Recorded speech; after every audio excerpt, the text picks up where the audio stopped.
Ew. I was trying to find some good intro music, and there's nothing on. Somebody reached out to me and was like, I can create you guys an intro Oh, video for that'd be like $200. sick. And I was like, $200 seems a little steep to just do a fucking 30-second.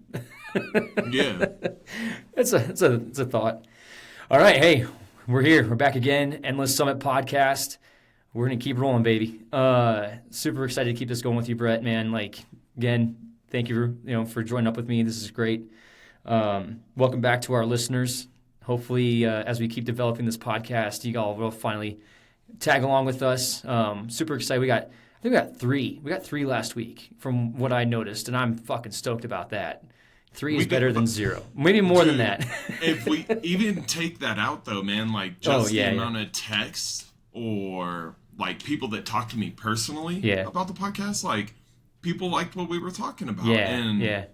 Dude, it was pretty dope to get that reassurance, right? Like, I had a friend up in Syracuse, man. She reached out to me, and she's like, hey, I just spent the last hour listening to your podcast. Like, I plan on listening to more. And I was like, what? Like, let's go. Welcome her back. Like, let's go. I appreciate you. Like, Shout out to everybody, man. Shout out to everybody that's listening and joining in. Love it. Oh, for sure, man. Love it. All right, let's get these quick reminders in, yeah? All right, sounds good. So, this is Endless Summit Podcast. We are just two normal guys, both taking a path to coaching. So Shane is going the route of life coaching and working with young adults, middle-aged people, and then I'm working more with youth and middle-aged people. Oh my goodness, I totally butchered this, so now we gotta start all over, or people can just enjoy that I butchered it. But I'm working with youth, young adults, and I do personal training with the older generation. Yeah. And so we just decided we would come together and talk about what we've been through, maybe some things that have gone on like throughout the week, and hopefully this can help other people understand or see that they're not the only ones going through stuff, and maybe we can encourage them to reach out to the people that are close to them or seek any help that they may need. Because as a reminder, like, we're not therapists, we're not doctors, we don't have, master's degrees in these areas. So, this is just two normal guys trying to give you guys our experiences, and we hope that helps you. Yeah. So, absolutely. That's a good way to say it. Do you have anything else to put on that? Just to like reassure, or not reassure, but to reiterate all of that, not being professional therapists or doctors, do seek counseling though if anything comes up that triggers. We're not here to put anybody in a bad mental space, obviously, but we will talk about stuff either now or in the future that might be triggering. So if there's any sort of story or traumatic, memory that comes to mind as we're talking about our own, please do go seek help when you can, as fast as you can. We're here to be as vulnerable and as deep as possible with ourselves and with each other and with you guys. So if there's ever a moment where, you get triggered, you need to stop the episode and go talk to somebody about what you're getting triggered by. And I think at the end of the day, that's where both of our coaching goals are, is just to help people get through those traumatic experiences. And if there's no trauma, that's totally great. You don't have to have trauma to relate, but if there's ever a moment where you're feeling challenged, this is where Brett and I really want to support and to motivate and encourage everybody that is listening to go out and seek the support they need, and keep listening to our podcast if they're what you're looking for. So I think that's the most important part. Seek counseling when necessary and if need to. And then, Brett and I we're just here to help people with our own perspectives and experiences and to move them forward. And just to bounce off that, you guys, even if I don't know you, like, you can always feel free to message us. And if you just need somebody to talk to, like, I'm always willing to have an ear. Like, same. I want everybody to know that they have somebody where you have an ear. Or if you need help finding professional help, like, I have connections. Obviously, my wife is a therapist, and there's I know there's that, and there's a lot of websites out there too. Like, we can help find the right, I guess, therapist needs. that you might need. So For yeah, sure. So don't hesitate to ever reach out if you guys need it. If you just need somebody to talk to, or if you need help finding somebody, we can yep, always help with that. And then, just make sure that you guys are seeking any help that you may need. yep, It's okay to not be okay. yep, So absolutely, don't ever feel out of place when you're having a hard time. right. Everybody's having one, and it's okay for you to be going through a hard time. Yep, it is. We're all gonna make it out this together. Yes, right. That's right. Let's go. Which kind of shows the example of the segue we're kind of get into. This is the trigger warning, or all that was the trigger warning message Yeah. of what we could potentially be walking into today. So the topics at hand, we have some great questions in front of us that I believe you and I are going to have some great responses to. And we do, but before we jump into that, Shane, Oh, I want yeah, to know sorry. how your week went. No, Oh, you're okay. yes. I want to You're know how right, your you're week right. went, man. My bad. I totally spaced about that one. Hey, you're good. You're good. Yeah, week was good. It was one of the longer weeks of my life, to be honest. So I can imagine. it was a long week, but it was a good week.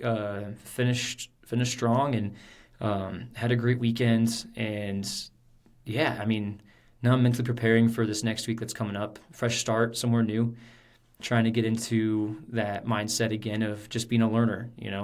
Coming from a place of experience where you had a lot of experience and then you have to start over.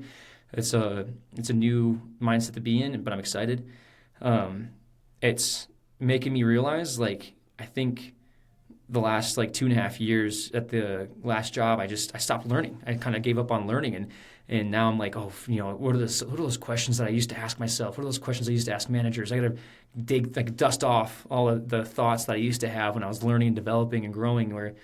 And then the humbleness, keeping the humbleness. I think going into this next week, I feel way more humble than I used to going into a new job. So I'm excited about that and yeah, learning and developing. But it was a good week. How about yours?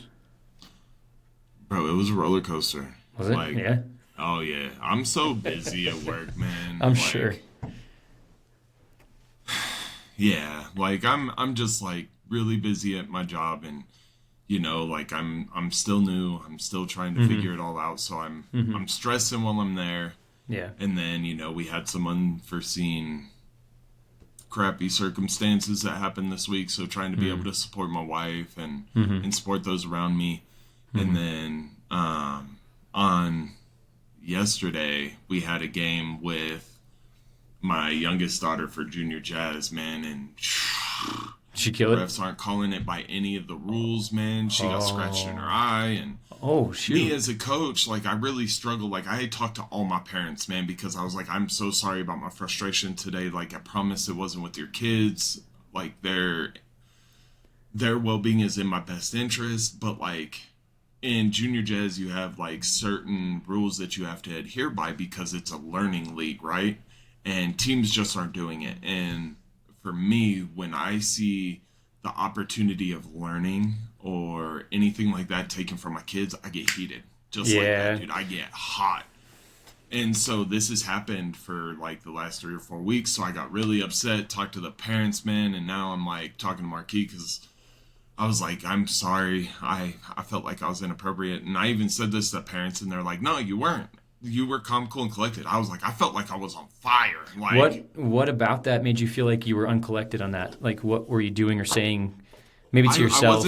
I was just shaking my head at the refs constantly. You know what I mean? And I would put my arms up, and I knew my body language wasn't 100%, but I guess because one of the moms was like, no, in that moment, you focused on the kids, and that's what you really needed to do. You knew that the experience for this game was going to be terrible, so you tried to turn it around and make it the best that you could by uplifting them, being positive and stuff like that. And I was like, you're right. I didn't overreact. I didn't get crazy. I just felt like it did because it's almost going back to that intimidation factor of last week, right? Yeah. Where if I am carrying myself a certain way, I feel like it's going out to everybody that way. And obviously it wasn't. It was me just in my head, right? Yeah, I get that. After talking to this mom and talking to my wife, I felt a little bit better about it. I'm gonna email the coordinator and see if we can fix it because, I want my kids to have the best experience that they can. But then on a positive note, like I had my daughter, Utah Hoops, reppin', let's go. There you She go. had her very first game of the season, Nice. and bro, she killed it. Nice. Like, my main focus with her was going in and being like, hey, I want you to focus on defense. Like, last year we really struggled at defense. This year, let's focus on defense. If we score, we score. Yo, she killed it at defense. Granted, she did foul out with like 5 minutes left in the game, but I'll take it because she was aggressive. But bro, she was in there like fighting for rebounds. She had some nice crossovers. Like she was tied for like the leading scorer on her team, which I know stats shouldn't be that big, but she is in comp, so that does come with the territory. And so, dude, it was dope. Like, I was Nice. so hyped after the game because she Oh, yeah. played so hard. So that was a positive note. And then, yeah, I think this weekend, like, I didn't get a chance to work out myself, so that sort of sucked. But I had one of my clients, and dude, he's a monster. Like, Yeah. he's a little bit of an older guy, probably 10, 15 years older than me, and he has a goal to bench 250, and he has some issues with his shoulder, and dude, he benched 220 for 4 reps this week, and it was like, let's Nice. go, man. Like, That's cool. so those things help bring the week back Yeah. to a better point, and now, like, I'm ready to start next week. Nikki's got a game tomorrow, like, I'm ready to hit the work week and just I'm reset, recharged, ready to go. So Hell yeah. we'll see how it goes, and hopefully it's as good as I'm thinking right now. Yeah. It should be. And I think this was another thing too that was brought up this week was adversity and how much adversity we actually go through. It's funny because when I was having to kind of bring back the discussion I had with my old coach Andy, which was great. It was a fantastic discussion. But adversity, and there's those who avoid it, and then those who get through it. And there was a little bit of a talk about like, do you think is it avoidance or is it lack of tools? Like sometimes people just don't realize they're avoiding it or don't know what to do, and so they don't. If it's a lack of tools or awareness, and she sort of hinted it was avoidance, which I thought was interesting. That I guess it's interesting to me because it's like how do you bring a horse to water, right? You can't bring a horse to water and force it to drink. So now you got to figure out again, this is internal motivation aspect of coaching. Is like how do I motivate somebody internally to realize that they can no longer avoid the issues that they're trying to escape from, and that adversity is a normal thing. So I think you handling your adversity during coaching was normal, right? You're facing it. You're having a positive attitude. You're not like avoiding it or escaping it. You're mentally battling through it. Whereas other people would have just either tried to avoid it altogether or thrown a tantrum, probably a bigger tantrum, and done like something super negative. So I think, that's something that needs to be talked about more often. I'm probably going to edit this little segment out, but adversity definitely is one of those things that people need to pay more attention to and realize, like, as much as it sucks to go through challenging moments like that, it's okay. Like these are the moments that, as cheesy as it is, they define you. They do define you and define what kind of person you want to be. But anyway, that was just something that came to mind this I'm week. with you, man. I totally understand what you're saying, and I think another piece of that just is for those that may have not faced adversity or faced it in the past, right? It's like, how can we motivate them to not shy away from it? Like, exactly. Well, that's the internal motivation aspect of it. Yep. Exactly. And like, what tools can we represent? Like what, us as life coaches, we can give different advice, or mentors, sorry. It's you're good. We can give like different types of advice than like a therapist or something like that, using our experiences or what tools we've learned and whatnot. It all comes down to the questions. That's what I've learned, is that it comes down to understanding where they're at. Like first, it's like, okay, so you got 3 points to this: understanding and listening to them, making sure you're not just listening to respond, but listening to understand and then respond. And then it's the patience aspect of being able to listen, work with them and where they're at, being patient with like their understanding, because what you want them to do is come to their own like aha moment. You don't want to give them the aha moment. The questions are what give them that aha moment, though. You want to lead them through the questions that you ask, and that's where the coaching, like us, our experiences that you and I have been through, we know what the questions are. We know like, okay, I was there. I feel where you're at in that same moment. I know what you're trying to figure out. Here's some questions that I wish I knew to help lead me down that path to, okay, this adversity that I'm facing, how do I face this? Where are the solutions? What tools do I need? Where's the training at? Like, people think that just a lot of times too, that people think you're going to get through it by just sheer like force of will, right? Mm-hmm. And there's a lot of that. I think that's a little bit toxic, where you're just trying to force yourself through, a circle peg through a square hole, and it's just not lining up, right? And you're just trying to force yourself through that, and it just sucks. And because you're not trying to figure out like you need to get a square peg for that square hole, to get to the other end of that. I guess that's a challenge. But anyway. Well, I mean, with you bringing that up, I think it leads us like right into what we want to talk about, right? Like we want to talk about the moments that have built us and where we're at. Mm-hmm. And so, I mean, with what you were saying, I just want to jump right into the question, because I feel like you're already there, right? So it's like,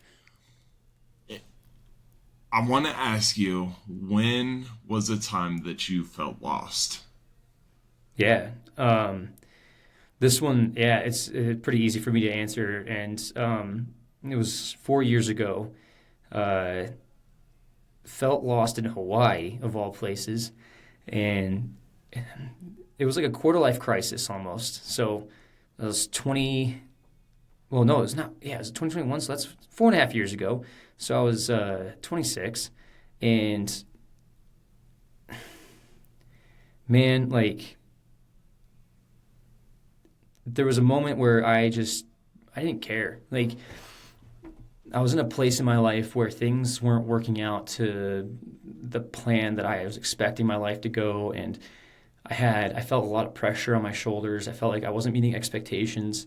I felt like there was a lot of things just not working out for me, and it was because of my doing too. Like, I was taking accountability over my choices and my decisions, and I was just beating myself up. I'm incredibly hard on myself.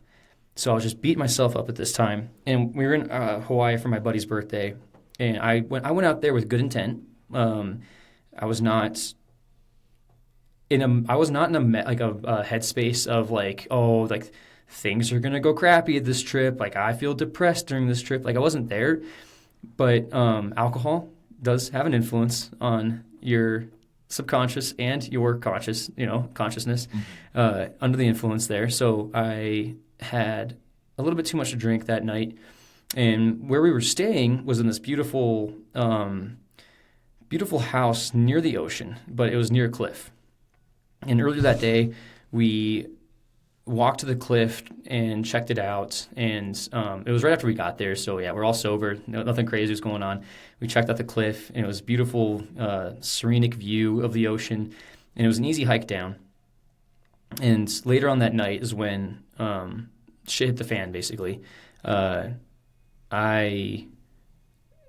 vaguely remember this night, sadly, but I do remember just the pain that was in. So I separated from my friends, and everything just kind of came back on my shoulders, basically. I started thinking about all the bad decisions I made.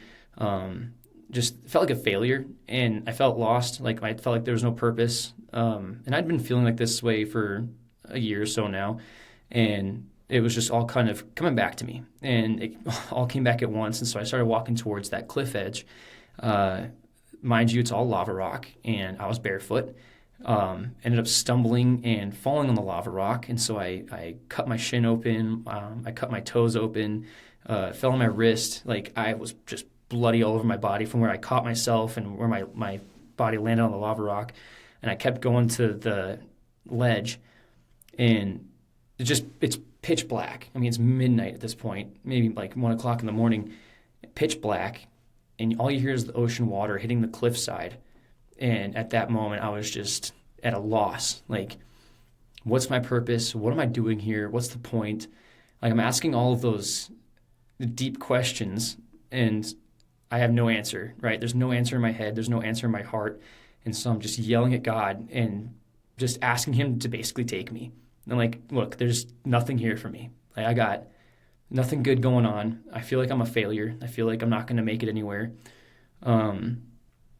Everything that I should have done or I could have done should have been made. Decisions should have been made 5 years ago or 3 years ago even. And I was just really upset. And I'm literally standing like maybe 6 inches or less from the cliffside, and I'm just like waiting for just some unknown force to push me over. And as I'm just sitting there crying, yelling, screaming, all right, my friends noticed that I was gone, and out of nowhere, I just felt a hand come and pull me back. And I was just ready to go right then and there. Like, I knew that at the end of the cliff, there was rocks, water. I would have disappeared. No big deal.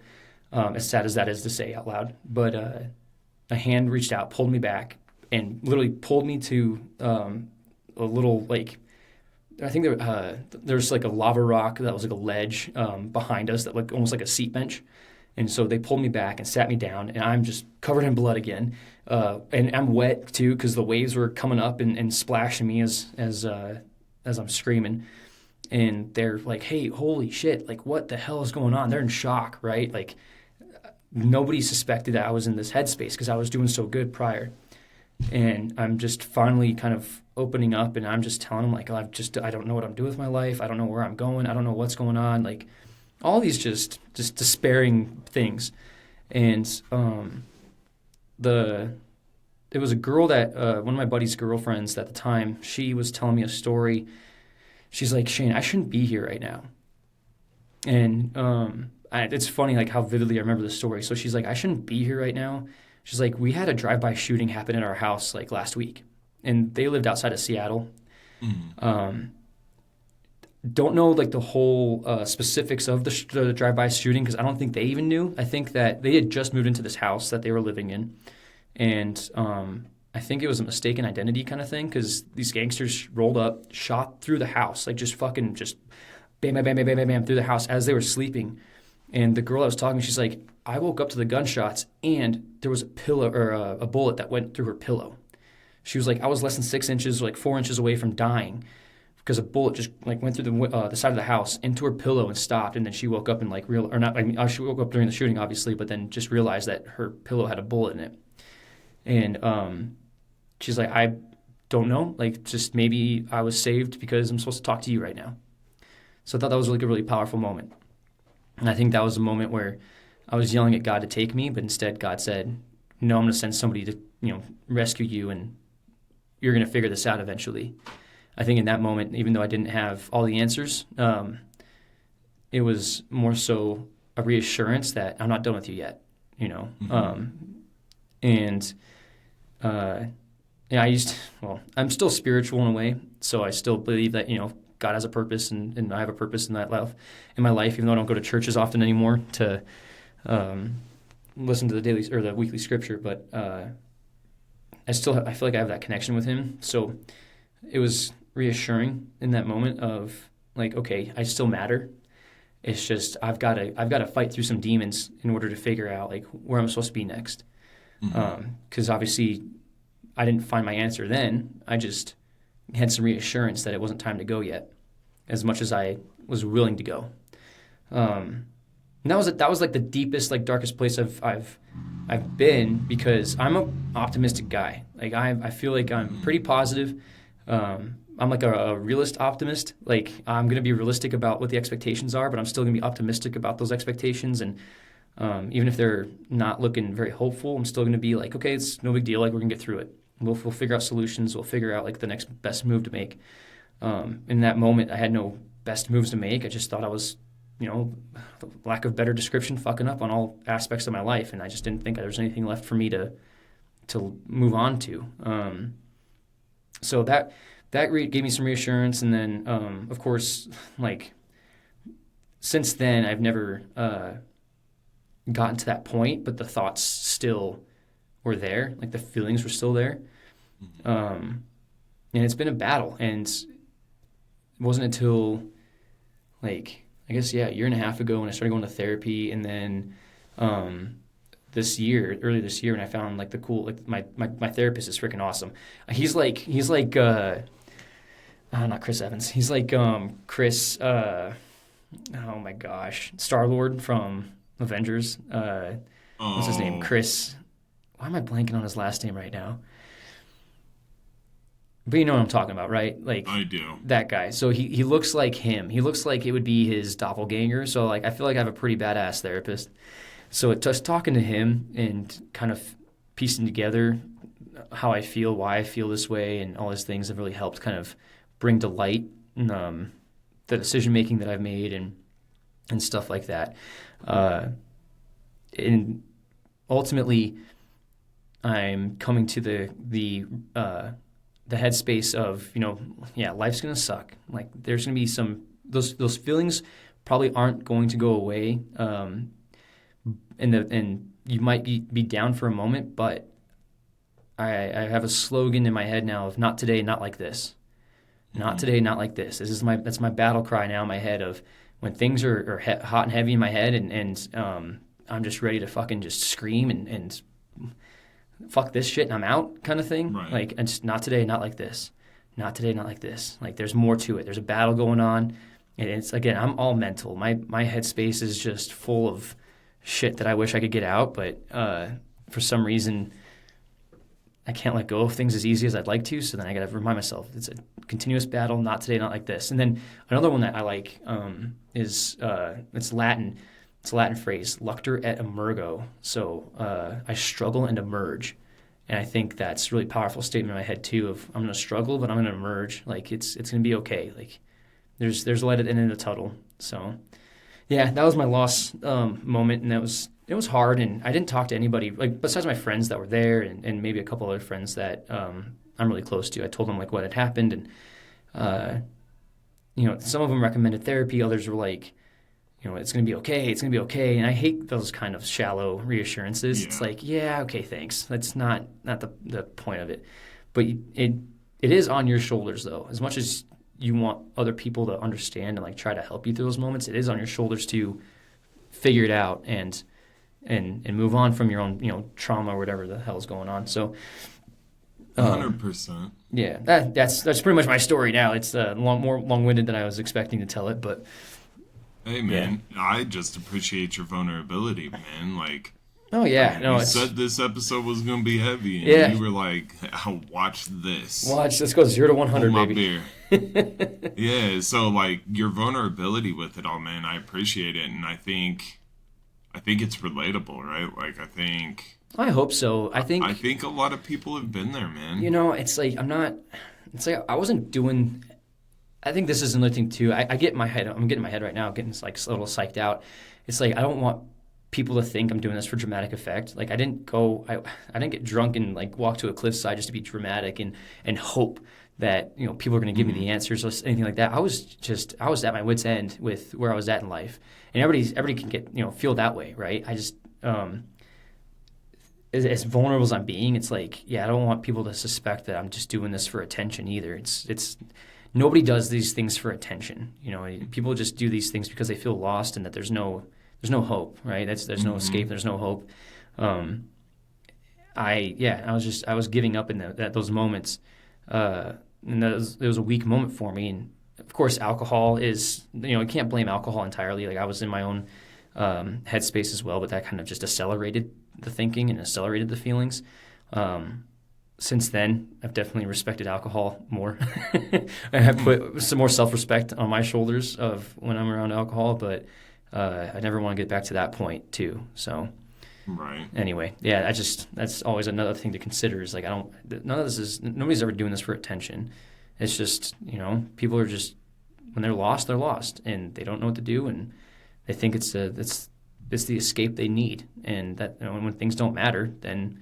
Like, who's going to care? I think that's another point, too, is, like, who's going to care? And I've now, because of my experience, I try to go out of my way as much as I can or as much as I notice to let people know people care. Like, I'm going to care. If nobody else is caring right now, I'm caring right now. Like, let me be your shoulder. Let me be, like, I'll carry you. I'll whatever you need from me, I'll support you as much as I can, because I don't want anybody to experience what I've experienced of like that, just that loss. So, I yeah. I I get it, man, and Yeah. like I said, I appreciate you, and I think the people that know that it's not for attention, right? And I Yeah. think people Yeah. here, as we're here more, will understand that like this is authentic Shane. Like this isn't seeking Shane. Like this is authentic Shane. Like if Yeah. you want to get to know Shane, like this is how Shane can be, right? Like, and I don't mean as far as like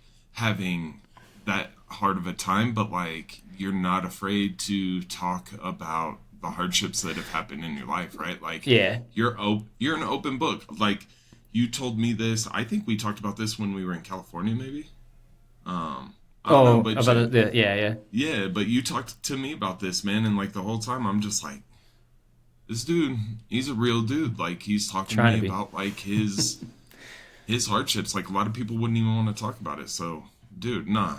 I know this ain't attention seeking, and I know you're not doing it for clout. You know what I Yeah, mean? no, Like you're absolutely just being not. true to you Yeah. because you feel like this experience for you can help other people, and I think that should be respected. And Yeah. if people don't respect it, they can kick rocks. That's my opinion. I appreciate that. I think it's just an ironic point to bring up is I hate talking about myself.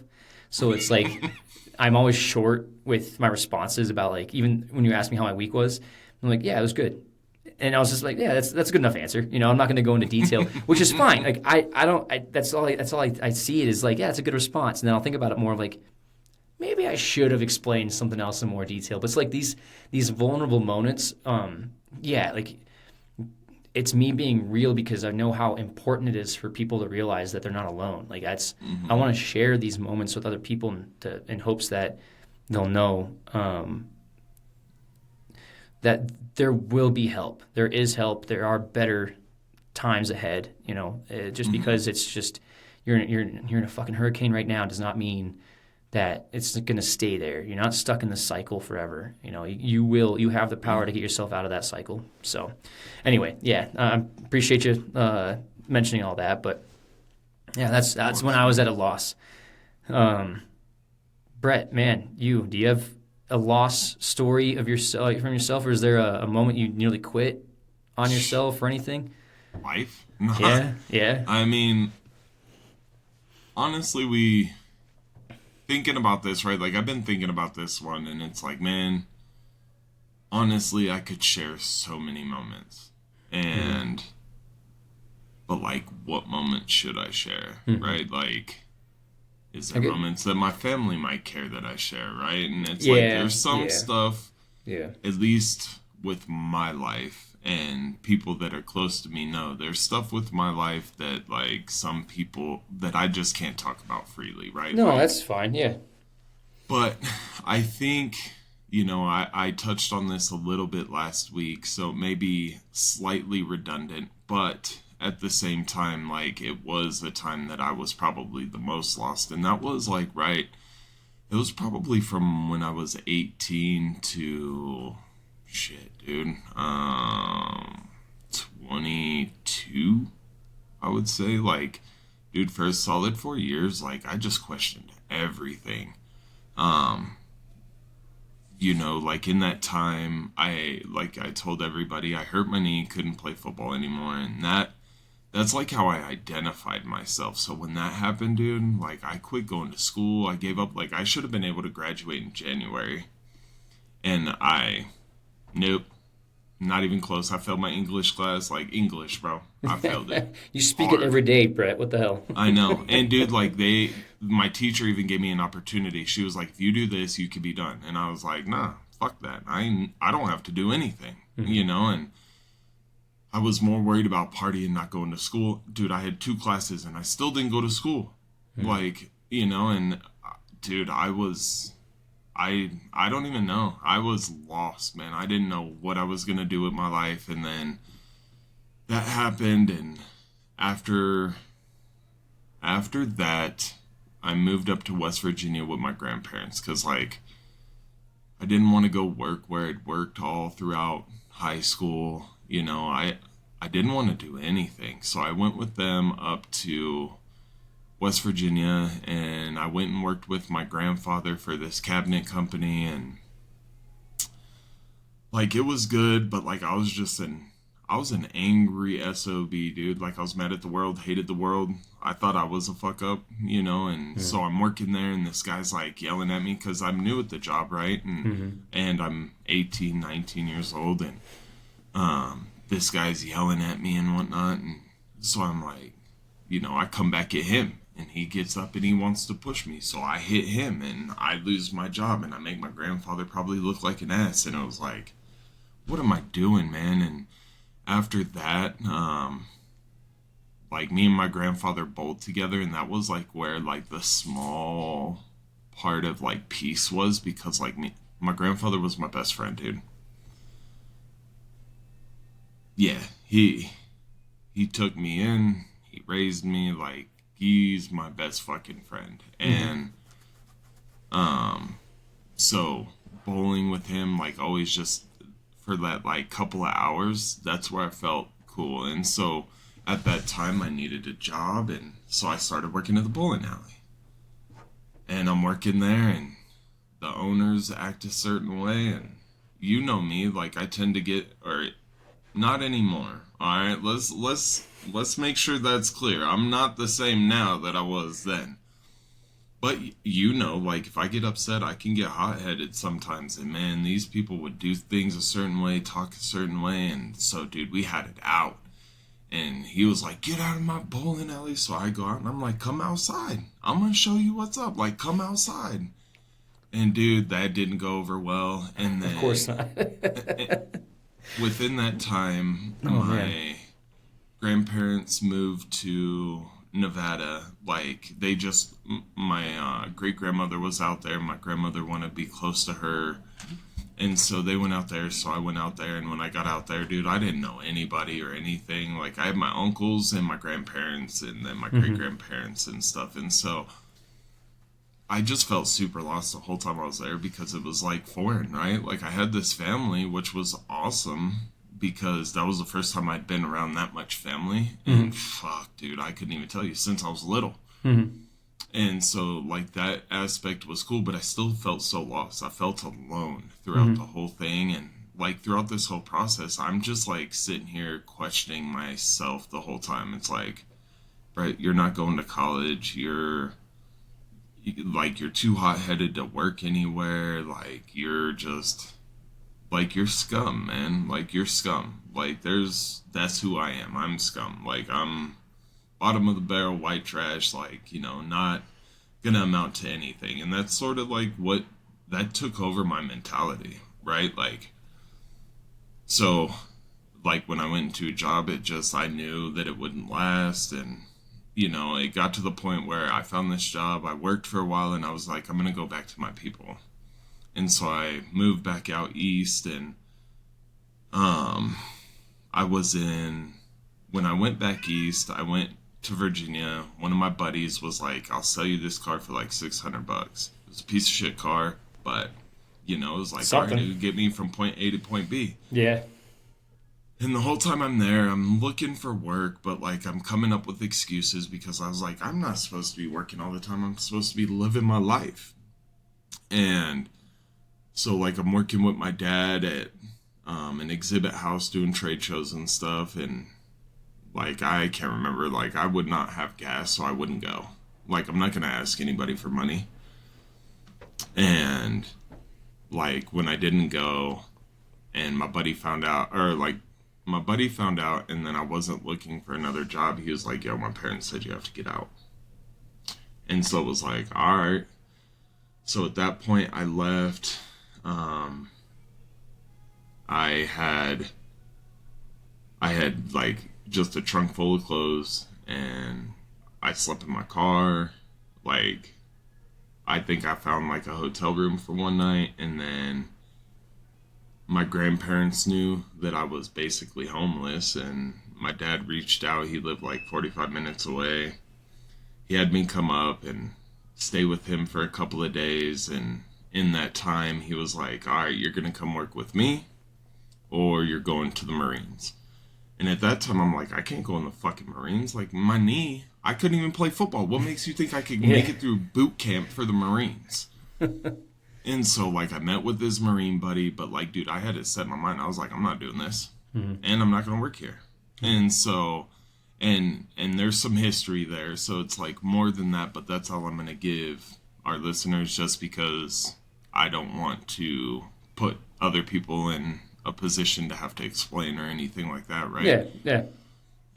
But at that time I was like, I'm not fucking doing that. So I got a hold of one of my friends up in West Virginia and I was like, I got a way out of this. And I'm like, yo, you mind if I come stay with you? And they're like, we might be able to work something out. And I was like, fuck it, I'll risk it. And so I was like, hey dad, I'll consider going into the Marines, but I want to go up for the weekend or like a long weekend up in West Virginia, see all my people, and then like I guess it is what it is from there. So they meet us halfway. I go. Once I get up there, it was like I'm not talking to you. Like I'm not coming back. And so at that time, like I was couch surfing, like I told everybody. I didn't really have work. Like I would find odd end jobs, like with friends and stuff, like doing roofing and all that kind of stuff, just to give me some kind of money. And then, like, dude, it just got to the point where, one day we were out, and I was just like, I didn't. My life was going nowhere, and I was out riding four wheelers with these people, and we're doing hill climbs, right? And I go to do this hill climb, and the four wheeler like shuts down on me, so I try to turn it around real quick so we can just coast down the hill or the mountain, the hill, whatever. Bro, it tips. So, like, it's tipping, and if I stay on this thing, I'm dead without question. So I jump off, and I'm running down the hill. Knee gives out, right? Ooh, I fuck. face plant, and the people that are watching said that the four wheeler went over my head and literally landed 6 inches in front of my head. Gee. And it went down, and like, I sat there for a minute after that happened, and I was like, I have to turn this around. Yeah. Like, I cannot be this guy that is just out here doing stupid shit, living off of everybody else, doing. I never did hard drugs, but I was smoking pot and drinking and all that kind of stuff, dude, and not really caring about where my life was going, and I didn't know what to do. I had a friend, his sister was joining the army, and so I was like, put me in touch with a recruiter. And they put me in touch with the recruiter, and literally that day they wanted to, because I had taken my ASVAB previously, so that was already on record, and so they're like, let's go up to MEPS up in Pittsburgh, and because I guess his sister was going or something, so I could go see the doctors, do all that stuff, right? Yeah. Yo, my face is completely bloody and scratchy, or Oh, scratched no. up. Like, I got scratches down my arms, and I go up to MEPS to enlist in the military. Yeah, this is a great first impression. Yeah, right? And so I go to the doctor, I do all this stuff, or well, I go up there, I do all this stuff, and they're like, you have to be cleared by a doctor to go, or we can't send you. And so I walk a few blocks down the street in Pittsburgh, go to the doctor. He looks at my knee. He asks me how I feel, asks me to do a few things. And I'm like, all right, I can do these. And he clears me. So I go back to MEPS. I get my assignment. I'm going to Fort Knox. And I go to basic. And then I hurt my knee. And I end up getting into a fight with another guy, with these guys in the med bay, because me and him got hurt at the same time, and we were in the same building, so we knew each other, and we got into a big fight, and like could have gotten in trouble, but we were getting meted out anyway, so they were like, you guys just need to get your shit together essentially until you leave. Yeah. And then at that point, when I came home, I was super lost, man, and my grandfather was like, you're coming with me, we're getting your shit together. And so it was like, I went with him, my uncle got me a job, and at that point it was like, all right, I gotta figure this out. Yeah. And so I know that was like a long, and No, you're it doesn't good. seem No, like it no, was you're that good. bad, but like I tried to stay away from the harsh parts where other people could be judged or whatever, No, those don't. You don't need to include those. Those are fine. And so, but like after that, like honestly, it was my grandfather, man. Like my grandfather, if it wasn't for him, I wouldn't have turned my life away. I don't even know that I would be around today. Because like throughout that whole time, dude, I had thoughts of suicide. Like, how could I do it? The thing for me was I was always scared. Like, dude, I was scared to like hurt myself or something like that. But it was like at the same time, I was at that point where it was like, am I too scared to do this? Like, would it just make everything better? You know what I mean? And Yeah. if it wasn't for my grandfather calling me and he flew his ass out and got me and brought me back, if it wasn't for that, dude, I don't know where I'd be today. I don't know Yeah. if I'd be here. Like, I could be in jail. I could be gone. Like, I don't know. And so, Well, thank like, God for him. there was like a 4 year window, man, where I was lost that whole four Yeah. years. Like, there was literally no direction at all. And it was me thinking the lowest of myself. And, you know, I can't lie and say that I haven't had those thoughts, like and I mean like thoughts of disappointment in myself and Hmm. feeling really low. Yeah. But I will say about, I don't know, 2 years ago when I started therapy, like that's when, it was like 2 or 3 years ago. Everything really turned around, like going to therapy, having my wife, like if it wasn't for Marquis, man. Now it's changed from my grandfather since he's no longer with us, but it's changed from him to Marquis. Like Marquis is my core, man. Like Yeah. I I couldn't move forward without her. Yeah. Like when you see all this stuff that's happening in the world and whatnot, it's like if I lost Marquis, bro, like that would be it for me. And Yeah. and people are like, well, what about kids? And it's like, I love my kids to death. Don't get me wrong, but my kids are number two, bro. My wife is number Yeah. one. Yeah. Like, oh, but you know, at the end of the day, it just took one person. Hmm. It really did, and maybe it could have been another person, but in that time, it was my grandfather, and now I'm just thankful that he never stopped looking out for me. Yeah, that's good. Until the day he was gone. That man, he always made sure, Yeah. even if I didn't need it, or even if I couldn't see it, like he always was looking at my best interest, man, and I can't tell you how thankful I am for that Yeah, I'm glad he was there of for him, you. man. I have my family that I have, Yeah. and I'm in the position that I'm in today where now I can not try to be shit. I'm the best father. Like, There you go. I will hands down, man. I love am the that. best father. Like, and I'm a girl dad. Let's go. I Yeah. love that shit. Like, I'm thankful for him every day because if it wasn't for him, I don't think I'd have this. Yeah, and I have these experiences to remember and be grateful for. Mm-hmm. And Yeah. so, yeah, man, I that's why I say like I totally understand where you're coming from and I appreciate your vulnerability because dude, I've been there and Yeah, it sucks, man. it does. I think like in the moments, there's a lot of resentment, there's a lot of regret. Because those words started coming to mind, and also Chris Pratt. That guy can't. Yeah, That's who Chris it is. Pratt. Yeah. There we go. But there's a lot of there was a lot of just negative thoughts and feelings that were cycling through my head at that time too. Because I was thinking like, man, I mine was for a long time. It was man, I started probably feeling that way for a few years. I can't exactly pinpoint if it was like more than 2 or 3, but yeah, the duration of the thoughts and feelings.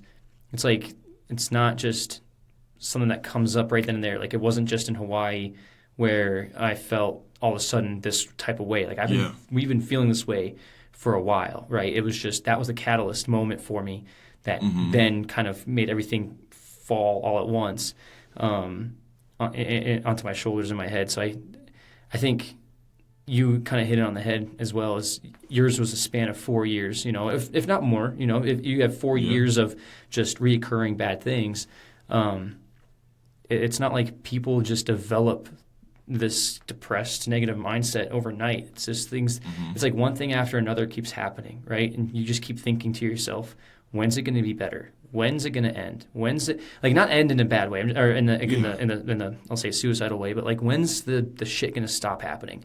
And Yep. when's the good's going to start happening, right? Like where's the light at the end of the tunnel? And it never happens. It never comes. And that's the whole thing of life, right? Life is unfair. Life is relentlessly unfair, and we see other people, and my thing is comparison as well. Like I was comparing myself to a lot of other people that are the same age as me or younger that were You and me both. yeah, Man. like we see their successes and we're like, why me? Like why not me? And when I was younger, like 18, man, even younger than 18, like I had that that battle mindset of like, oh, I'm gonna be great. I'm gonna do great things. I'm gonna make it out of life okay. Like I'm gonna change the world. Like I had this like unrealistic hope, but at the same time, when you're young, you think anything can happen, right? And you're just Yep.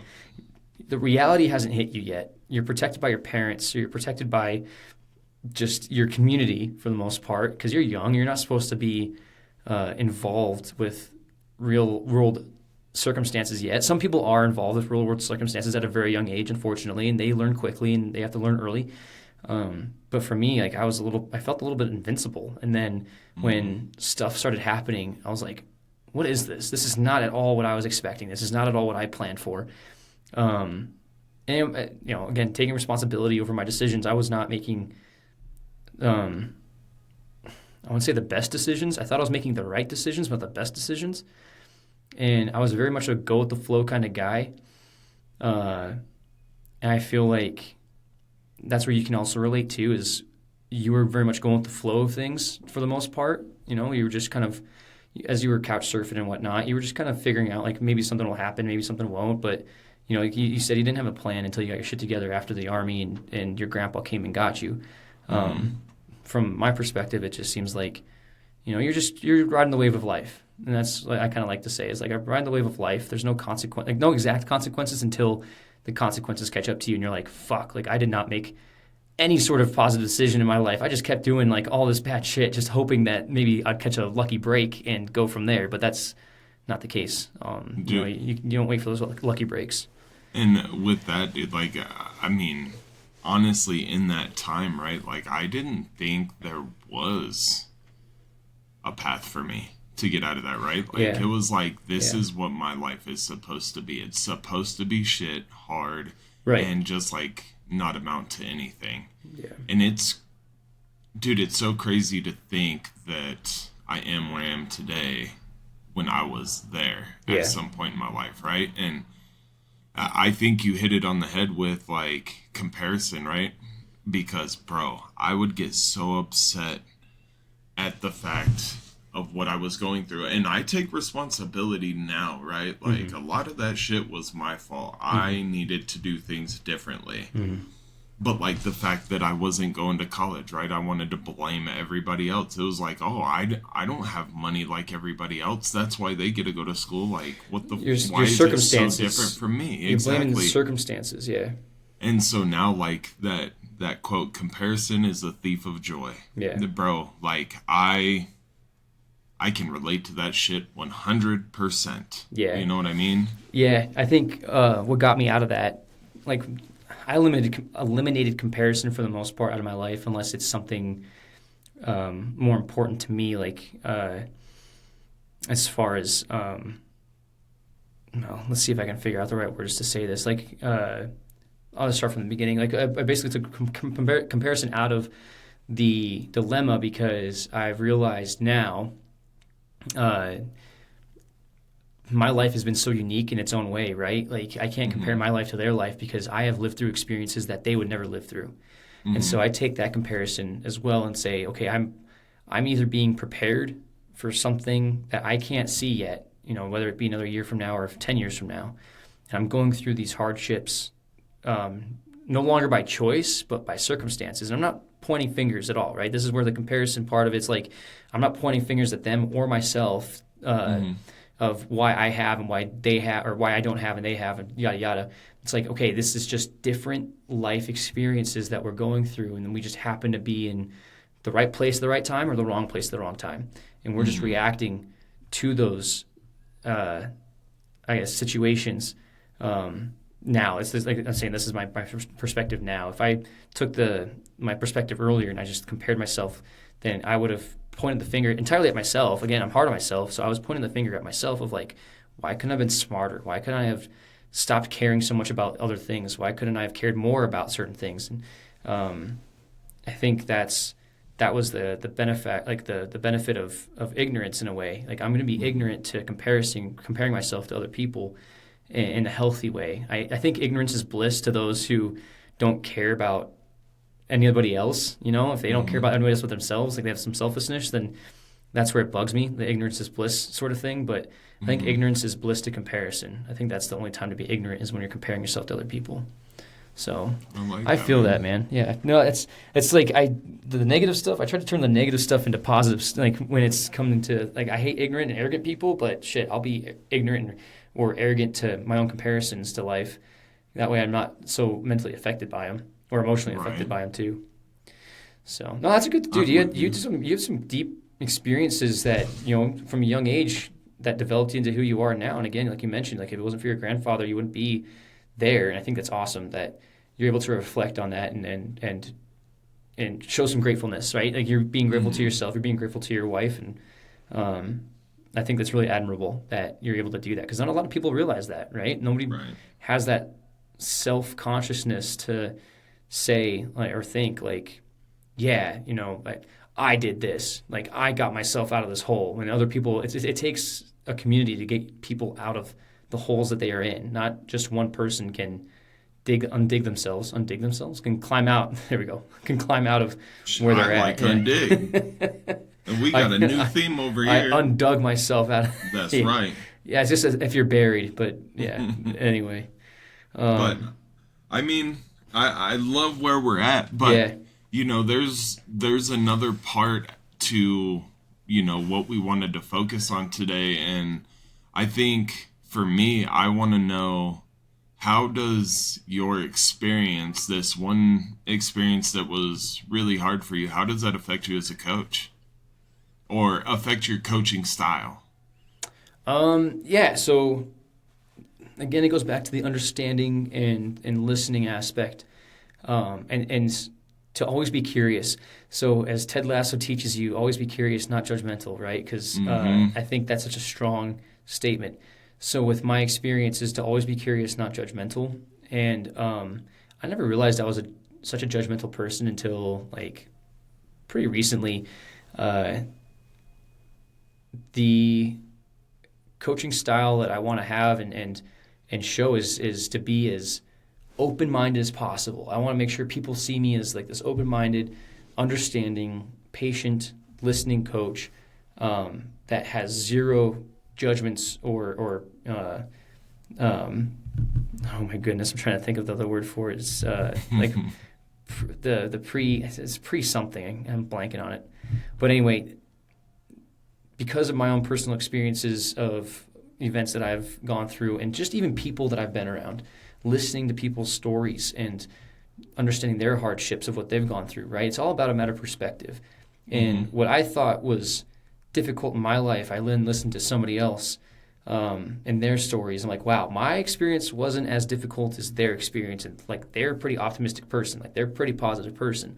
So I've got to lighten up on myself, but then I've also got to listen better to other people and not think that I have it worse off almost. And I know I'm blessed. Like, I'm not gonna lie. Like, I've got great parents, and they have absolutely just blessed my life growing up. So all the things that I have experienced on my own have been self-induced. But listening to other people who have not had great parents or not great support systems makes me feel more empathetic towards them. And then it makes me more humble, right? So then I have to be that. Again, I'm not an arrogant or ignorant person unless it comes to comparisons. I have to sit down, listen, and understand, and then ask the right questions to make sure I'm getting to the heart or like the root of this individual, and leave the judgments at the door. Not realizing that I was a judging person may have turned some people off earlier because I wasn't that self-conscious about it at the time. But now I'm very like aware of how's my body language, what Mm-hmm. even my facial expressions. Sometimes I'm too expressive because I'm an emotional person. So like my emotions are going to come up through my facial expressions, and I have to really kind of hone in on those and be like, okay, are you looking cold right now? Are you looking aggressive? Are you looking warm or whatever? Um, and that really, my experiences thus, and just running into other people throughout life, have just really made me more self-aware of what kind of coach I want to be to make sure I'm as welcoming as possible, so that I can help the right people or as many people as possible. I say the right people because not every person's going to get along with me in that Mm-hmm. way. Like they're not going to see me as the coach for them, and that's totally fine. So I say the right people is like there are people who are meant to come into my life, and I'm meant to come into their life and help Mm-hmm. them in those moments. But then again, the goal is to also help as many people as possible, Yeah. because I don't want anybody to ever feel like they're alone in whatever fight they're going through. Um, I had a ChatGPT, man. I love that shit. Like it's a great tool to have, and I'll get into it with ChatGPT about just some really deep reflective work. And it had a moment where I didn't think about it like this, but it was telling me like you like to sit in the mud with people. It's like you like to sit in the mud, you like to get dirty, you don't want to be that guy that's just standing over on the ledge and just saying, "Hey, come on, let's go, get up here, come on, let's go." Like you will meet them where they're at and their messiest, and sit right next to them, and listen and learn and understand, and then you'll hold their hand to get them out of the mud that they're in. That's exactly where I want to be. I want to be like down and dirty with people. I want to make sure that they understand like it's a relationship where I'm not looking above anybody. I'm just right there with you. And I think a lot of coaches are like that, but I also Mm-hmm. think that there's some coaches that are out of touch in that element where they want to set the example, like they want to be the example, and they're not going to Mm-hmm. look for, they don't want any excuses of why you can't be like them. Whereas Mm-hmm.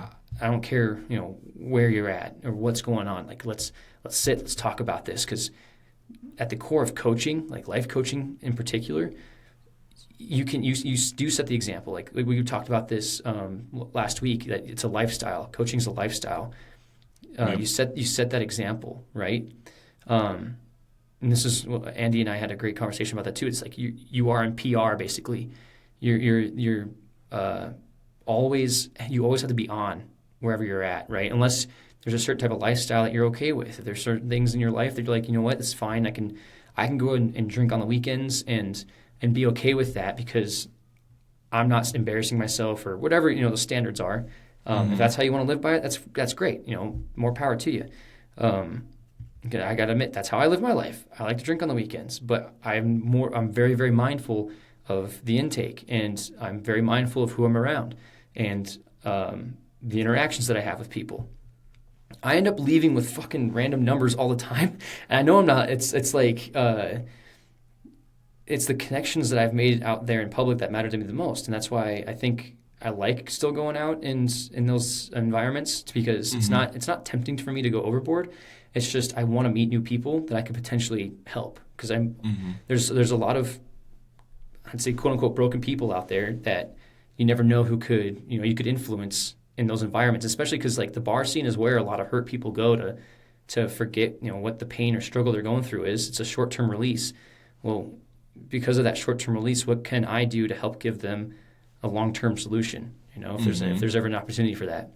So anyway, to bring it back down to that the solid answer, those the moments that shaped me are just the ones, yeah, to really be patient, to be kind, to be understanding, to give reflective questions, and Mm-hmm.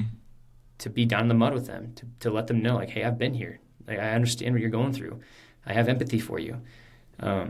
It's not going to be me on my high horse. It's going to be me down walking side by side and making sure that you're okay and we're going to get through this. So, Right. long-winded answer, of course, but Hey, I like it, man. that's where It's I'm at now. 100%. Yeah. I No, guess I like it. what's your experience like? Because you going through that and you working with these teenagers now. Do you? I guess here's an off question for you. Okay. From what you've noticed so far, because you've been doing this since April, May, Nah, June. like August. Okay. I started like my certifications and everything, Okay. but really working with people was August. In the short term, so short time that you've been doing this, and you worked with some teenagers, and you've got obviously two young daughters. Have you noticed the mental, I guess I'd say mental difference between who you were at 18 to 22, and then the now younger generation that you're working with? So most of my work so far has actually been with kids between 5 and like 12. Oh, Um, but like I can say some of these kids, I don't want to take away from any of their hardships. yeah, But when you hear some of their hardships, it's like, time out. You got to take yeah, a step back and reflect because what you guys, because, I run into random people at the gym all the time. You know what yeah, I mean? Like, and I talk to people's families and stuff, and it's just like the stuff that you guys are talking about that is really hard, like, that's hard for you, yeah, and nobody can take that away from you. But you really got to learn to take a step back, which is really hard to do when you're young, but yeah, take a step back and get a whole world picture at this, right? yeah, Because there are people who are going through different struggles that may be a little bit harder than yours. That doesn't yeah, take away from how hard yours is to you, yeah, but it might help you understand or put into perspective what you're going through and like how to work with it, right? yeah, And so we'll see how that comes along. I'm going to have some sessions hopefully here. I gotta hear from this kid's mom, but I'm gonna have some sessions with this teenage boy who's had some hardships and stuff like that, but we have a pretty good relationship because he's like a big brother to one of my athletes, and so I'm really excited to get to know him a little bit more because I know him, but I don't know him, and he's, dude, on the surface, like he is such an amazing kid, like he really is, dude. So it's like, what's going on for you with these things, and how can we work through them, or how can we help get you in a better situation mentally, yeah, and but like more towards like my kids that are like 5 to 7, or 5 to 12, like the way that I'm working with them is how I wish I would have been worked with, right? yeah, And there's definitely a generational gap because, or a couple of generations now, but yeah, when I was being raised, it was like, rub dirt in it, get over it. I don't care if you're sad. I don't care if you're mad. Like, you just need to do it, right? And that was sort of like the view at life, too. And it's definitely different now. There's a bigger focus on the mental side of things. And I think there should even be a bigger focus on the mental side of things with these kids. And so I want to show them the support and let them know, because I'm doing mine through sports. Like, I'm going to do my mentorship through sports and everything like that. But there is more to life than this game. And it's okay if you want this game to be your life, but I want you to understand how to deal with the pressure. I want you to understand that if this goes away, it's okay. And yeah, it's gonna be okay, right? Because I yeah, didn't know. yeah, And look at what I went through. yeah, And so, yeah, they may not be my age, but 5 to probably like 7, 8 is way too young, yeah. They're not going to know any to better, really right? Yeah, influence. yeah, But at the same time, like, those are the kids that if you work with them, you make it fun, you try to be understanding of them, right? They're always going to remember you as coach. And they're yeah, going to, when they're 18, they're still going to remember Coach Brett, right? yeah, But like my 8 or 9 to 12 year olds, like those are the kids where it's like we can really start to make a change and influence, because with sports the way it is today, everybody wants you to play in these sports year round. I'm guilty. My daughter yeah. plays year round basketball, That's how I but was. I Yeah, want her I want her to have the opportunities later in life, right? And so I do my kids the same way I do the other kids. Like the way that I talk to them and train them, I'm a little bit harder on my kids than I would be other people's kids. But, I try to approach it with that same mentality where I'm going to get on their level. Hmm. I'm going to let them know that like mistakes are okay. You know Yeah. what I mean? Like Right. my daughter, she had a crossover at her game this weekend, and dude, it would have been amazing if she pulled it off, but she crossed and then crossed again and hit her knee, and the ball rolled out of bounds. Oh. And dude, she would have like, if she got past, like, dude, there was nobody in her way. Yeah. And Yeah. so she had a really hard time with it, but at the same time, it's like it's okay. Like Yeah. you're 9 years old. Like this is okay. Yeah. And so I want to teach them, and then also, like a big thing for me is, parents on the sideline. I want my parents to know too that, like, I'm going to respect you as a parent, but at the same time, like, my main focus is your kid. And Yeah. if you're doing something that could be damaging, adding pressure or something from the sideline, I'm going to ask you to be quiet. And I'm not, like, I don't have any type of feelings. I don't have any animosity towards you, but be quiet. Like, let Yeah. me coach because Yeah. It's just I all for can tell them. you, Yeah. yeah, but I can tell you just with my daughter, like, it works. Like, I've Mm. worked on this with my daughter. I mean, before her game on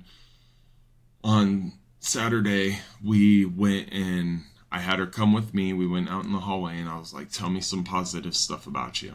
She's like, I'm smart. And I was like, that's right. And she's like, I'm kind. And I'm like, that's right.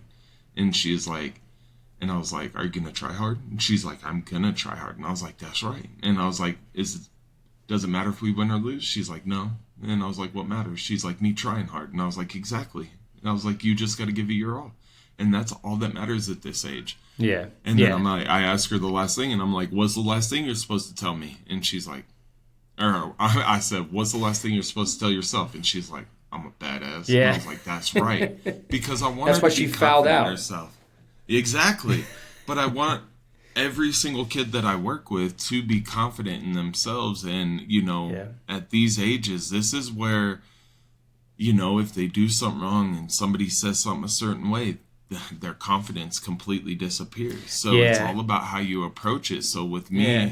I think the biggest thing is being patient, right? Patient, understanding, and getting on their level. Like Yeah. a lot of adults, I learned this in my job with kids, but like if I stand up and I'm talking to you and I'm talking down to you, it's intimidating. Yeah. You're gonna start to lose your confidence because you're like this big intimidating thing in front of me. So with my kids, I get down on a knee. Yeah. And that way we're on the same level. You know what Yeah. I mean? And they don't feel like they're less than. I want Yeah. them to feel equal and I want them to be confident in themselves. So Yeah. that's the main focus for me in my mentorship with my athletes. I try to do it when we're doing camps and stuff, and then as I pick up on these one-on-one trainings, and these items come up, we just talk about them. I had one happen today with my 11-year-old client, and we talked through it and really got an understanding of where we were at and where I was coming from. That way he could understand, right? And so That's good. I mean, it'll be good. It's going to take some time, and I'm going to continue to educate myself in this so I can learn different tips and tools and tricks and stuff Yeah. to Yeah. to help these kids the best that I can, man. Yeah, that's the thing about coaching is you can never stop learning. You can't stop learning at all. Heck no. Like you got to know everything. Well, you don't need to know everything, but you just got to learn as much as you can and keep Yep. learning. So that's what matters the most. I'm with you, man. Yeah. Cool. I know we're just a little bit over time. We can continue this conversation too in the next the next episode. I think we're at a good stopping point, but also there's still more to discuss, especially around like mental health. So I think so too. yeah, I think it was a very good discussion. I do Yeah. too. Yeah. All these people listening right now, man, they're gonna be like, "Damn, they went heavy today," or they're gonna be Yeah, like, well. "They went heavy this soon," and it's like, "You're dang right." We are who we are, and we want to talk about the. We want to talk about the real big stuff. We Yeah, want the to big have stuff fun. and the real stuff, Yeah, yeah. we want to. Exactly, everything. There's nothing off limits unless, like I'm going to offend certain people, then I'll We're tweak we're my not going to stories offend back certain a little people bit. here. I might, That's why I have to tune back my stories a little bit. People Oh, might you're get good. upset, but you know what? You're I'm all still right. here. I'm still gonna share, and I hope Yeah. we can help. And I think it Yeah. was good. I loved today's conversation, man. Me too.